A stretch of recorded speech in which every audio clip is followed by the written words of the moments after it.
अच्छा J Thomson की एक अचीवमेंट तो कैंसल नहीं की जा सकती कि इलैक्ट्रॉन निकल सकते पॉजिटिव नहीं इलैक्ट्रॉन तो प्रोटॉन पॉजिटिव चार्ज तो नैगेटिव चार्ज बराबर है आ दूजी कंट्रीब्यूशन नहीं भुली जा सकती बस वो एक मॉडल जरूर गलत हो गया कि वाटरमेलन मॉडल नहीं है एंड दैन एक फेमस एक्सपेरिमेंट होया and that famous experiment was Rutherford's gold experiment gold fall experiment अच्छा ਇਹਦਾ ਇੱਕ ਨਾਮ ਹੋਰ ਵੀ ਸੀ ਅਲਫਾ ਰੇ ਸਕੈਟਰਿੰਗ ਐਕਸਪੈਰੀਮੈਂਟ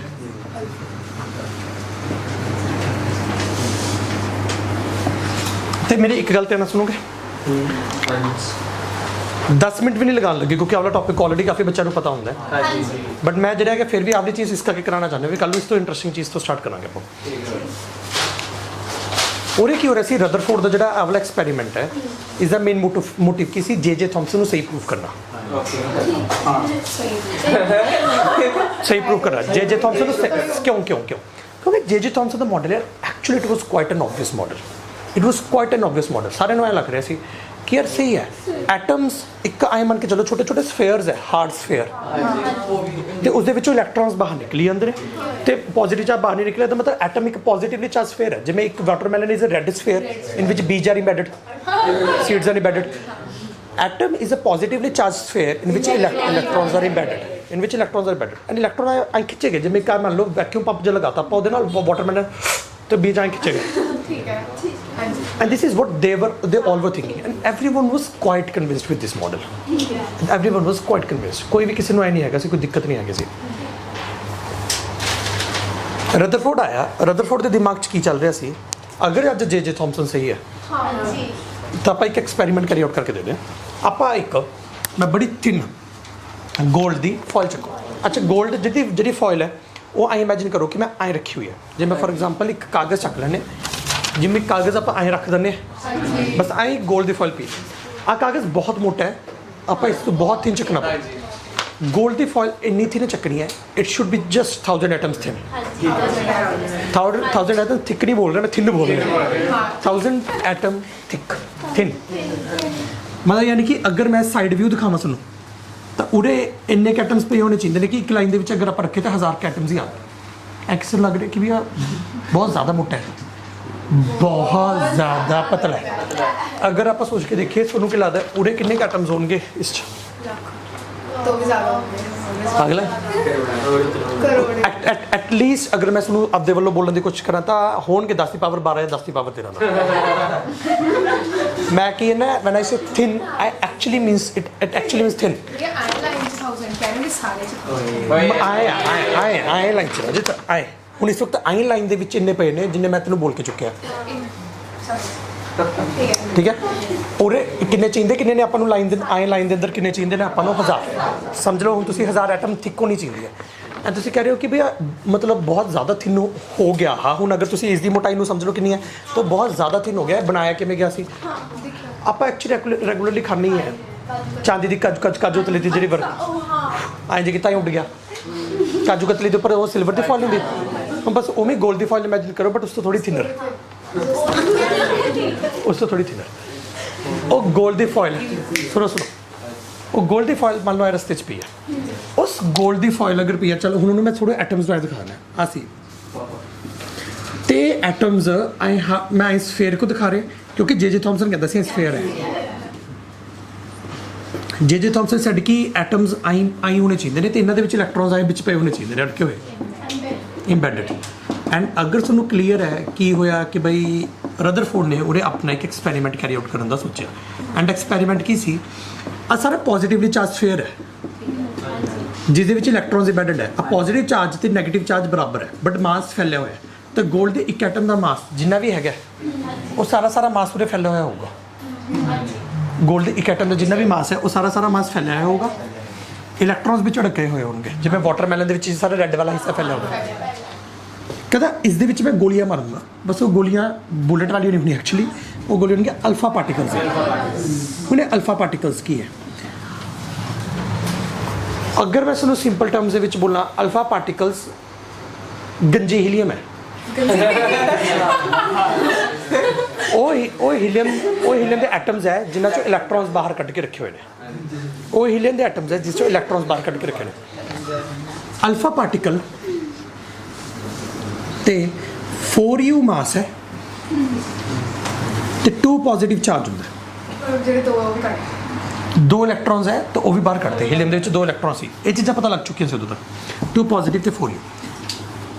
ਇਹ ਅਲਫਾ ਪਾਰਟੀਕਲ ਆਪਾਂ ਲੈ ਕੇ ਕਿੱਥੋਂ ਆਵਾਂਗੇ ਸਿੱਟਣ ਵਾਸਤੇ ਇਹਨਾਂ ਤੇ?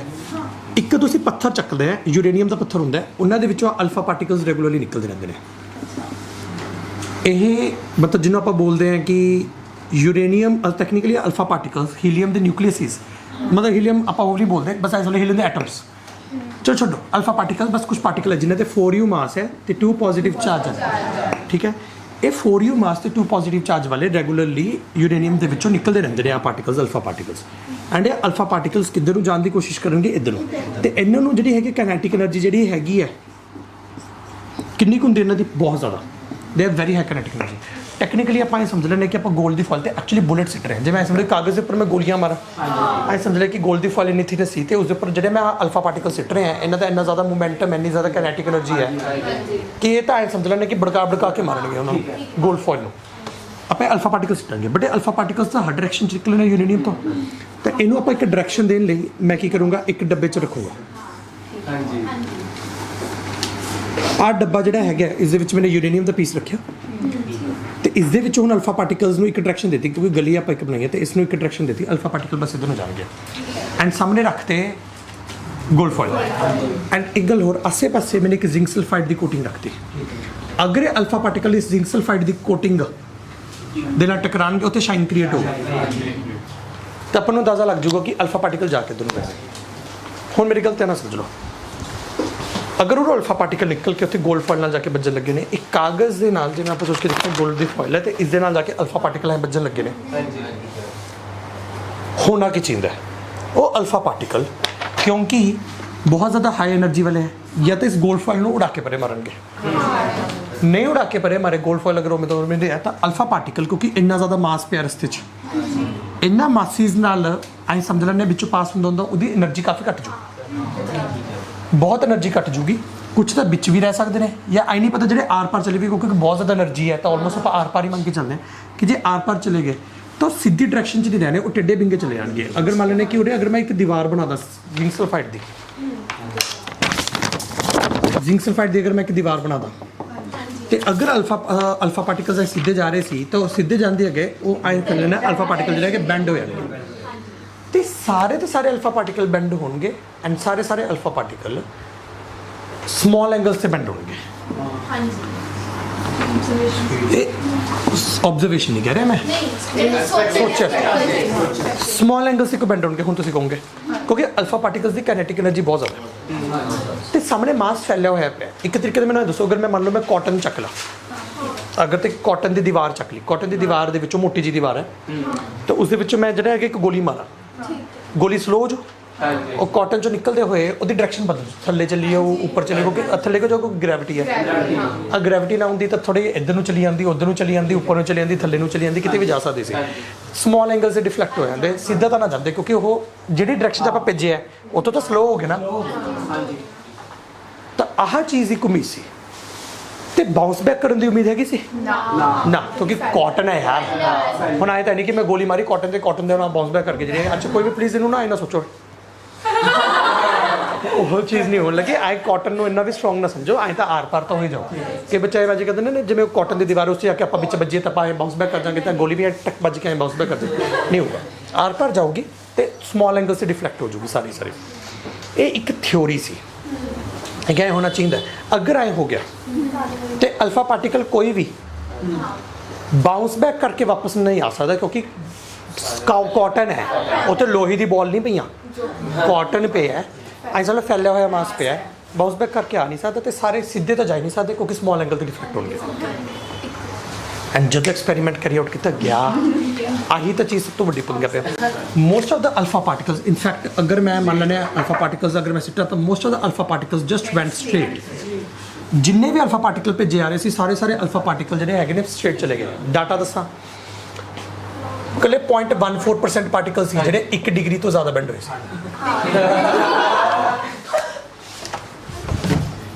हाँ जी नमस्ते नमस्ते हाँ जी बहुत तुम बैठोगे प्लीज हाँ, हाँ कोई दो लाइट चला ला यार जमा पहला वाला बटन है ते लास्ट वाला हाँ ठीक है एसी वगैरह चला रहे रानो कंफर्टेबल जी तो most of the alpha particles went straight almost 0.14% particle ही सी ਜਿਹੜੇ 1 ਡਿਗਰੀ ਤੋਂ ਜ਼ਿਆਦਾ ਬੈਠੇ ਤੇ ਅਗਰ ਆਪਾਂ ਗੱਲ ਕਰਕੇ ਦੇਖੀਏ 12000 ਤੋਂ 12000 ਦੇ ਵਿੱਚੋਂ ਇੱਕ ਪਾਰਟੀਕਲ ਚਲੋ ਅਗਰ ਮੈਂ 12000 ਨਾਲ ਚੱਕਾਂ ਮੈਂ 8000 ਚੱਕਦਾ ਚਲੋ 8000 ਦੇ ਵਿੱਚੋਂ ਇੱਕ ਪਾਰਟੀਕਲ 90 ਡਿਗਰੀ ਤੋਂ ਜ਼ਿਆਦਾ ਬੈਂਡ ਹੋ ਰਿਹਾ ਸੀ 90 ਡਿਗਰੀ ਤੋਂ ਜ਼ਿਆਦਾ ਮਤਲਬ ਅਗਰ 8000 ਪਾਰਟੀਕਲ ਜਾ ਰਹੇ ਨੇ ਤਾਂ ਉਹਨਾਂ ਚੋਂ ਇੱਕ ਪਾਰਟੀਕਲ 90 ਡਿਗਰੀ ਤੋਂ ਜ਼ਿਆਦਾ ਬੈਂਡ ਹੋ ਰਿਹਾ ਸੀ ਤੁਸੀਂ ਕੁਝ ਨੋਟਿਸ ਕਰਿਓ ਅਗਰ ਤੁਸੀਂ ਨਾ ਆ ਇੱਕ ਪਾਰਟੀਕਲ ਦੀ ਮਤਲਬ ਤੁਸੀਂ ਆ ਪਰਸੈਂਟੇਜ ਕੱਢਣ ਦੀ ਕੋਸ਼ਿਸ਼ ਕਰੋ 191 ਆਊਟ ਆਫ 8000 ਇਨਟੂ 100 ਕਰਕੇ ਤਾਂ ਦੀ ਪਰਸੈਂਟੇਜ ਆਲਮੋਸਟ 0.0125% ਆ ਰਿਹਾ ਹੈ 0.14 0.0125 ਕੁਝ ਸਮਝ ਆ ਰਿਹਾ ਮੈਂ ਕੀ ਬੋਲ ਰਿਹਾ ਇੰਨੀ ਹੋਗੀ ਵੈਲਿਊ ਹਾਂਜੀ ਪਹਿਲਾਂ 8 ਨਾਲ ਡਿਵਾਈਡ ਕਰਕੇ 1/8 ਕਿੰਨਾ ਆਉਂਦਾ ਸਹੀ ਹੈ ਨਾ ਹਾਂ ਠੀਕ ਹੈ 0.0125 ਆਉਂਦਾ ਤੇ ਇਧਰ 0.14% ਹਾਂਜੀ ਇੰਨਾ ਇੱਕ ਮਤਲਬ 90 ਡਿਗਰੀ ਤੋਂ ਜ਼ਿਆਦਾ ਤੇ ਆਲਮੋਸਟ 12000 ਦੇ ਵਿੱਚੋਂ ਇੱਕ ਪਾਰਟੀਕਲ 180 ਡਿਗਰੀ ਤੇ ਬਾਉਂਸ ਬੈਕ ਕਰ ਜਾਂਦਾ ਸੀ ਅਗਰ ਤੁਸੀਂ ਕੁਝ ਨੋਟਿਸ ਕਰ ਰਹੇ ਹੋ ਨਾ ਅਗਰ ਮੈਂ ਇਹਨਾਂ ਦੀ ਗਿਣਤੀ ਕੈਲਕੂਲੇਟ ਕਰਾਂ ਨਾ ਮਤਲਬ 8000 ਦੇ ਵਿੱਚੋਂ ਮੈਂ ਦੇਖਾਂ 0.14% ਕਿੰਨਾ ਆਲਮੋਸਟ 11 ਪਾਰਟੀਕਲਸ ਹੋਣਗੇ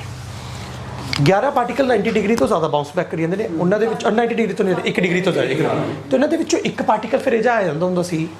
ਜਿਹੜਾ ਬਾਉਂਸ ਬੈਕ ਕਰਦਾ ਤਾਂ 90 ਡਿਗਰੀ ਤੋਂ ਜ਼ਿਆਦਾ ਤੇ ਅਗਰ ਆਪਾਂ ਸੋਚ ਕੇ ਦੇਖੀਏ ਕਿ ਨਾ ਮੈਂ 12000 ਪਾਰਟੀਕਲਸ ਤੋਂ ਵੱਧ ਇੱਕ ਤਾਂ 180 ਡਿਗਰੀ ਤੇ ਬਾਉਂਸ ਯਾਨੀ ਕਿ ਸੋਚ ਕੇ ਦੇਖੀਏ ਜੇ 11 ਪਾਰਟੀਕਲ ਵੀ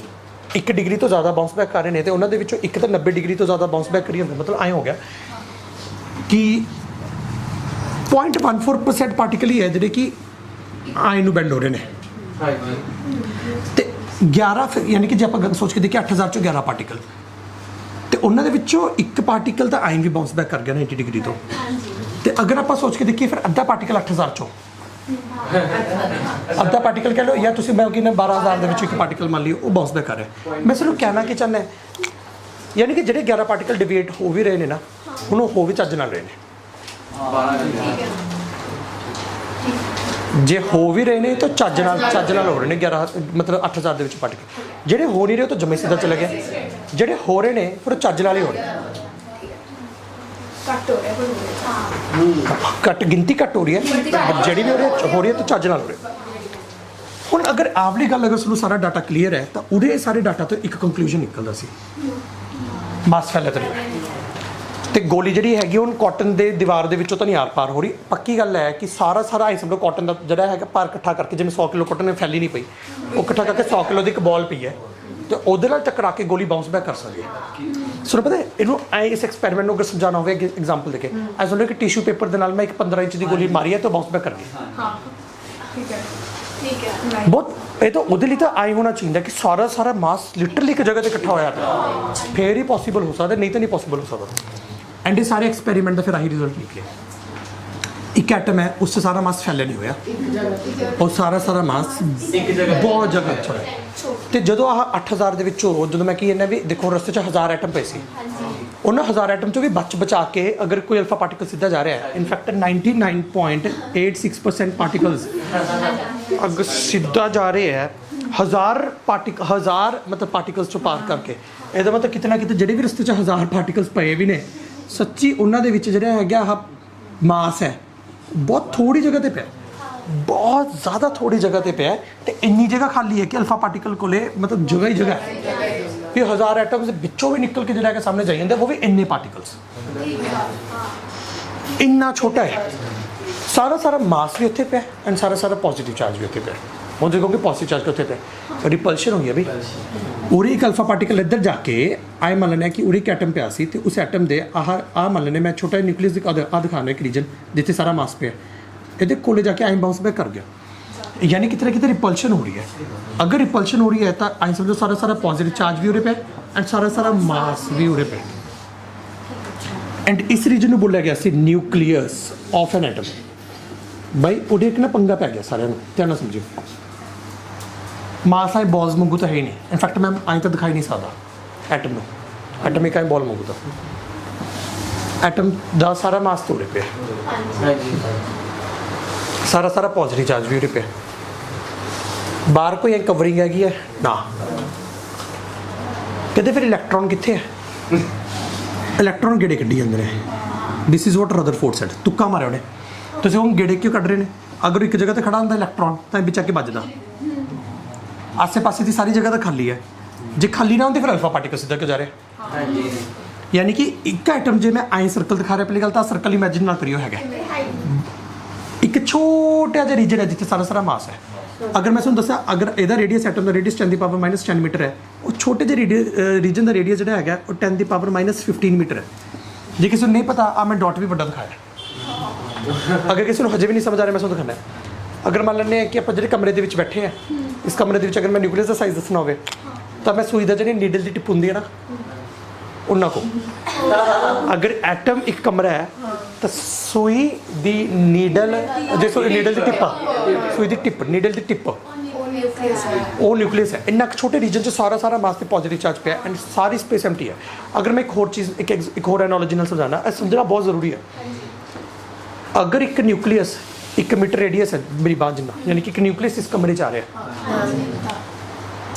ਤਾਂ ਐਟਮ ਦਾ ਰੇਡੀਅਸ 100 ਕਿਲੋਮੀਟਰ ਹੈ। ਔਰ ਤਾਂ ਸੰਗਰੂਰ ਅਬੋਹਰ ਮੈਂ ਰਾਮਪੁਰੇ 'ਚ ਰਹਿ ਰਿਹਾ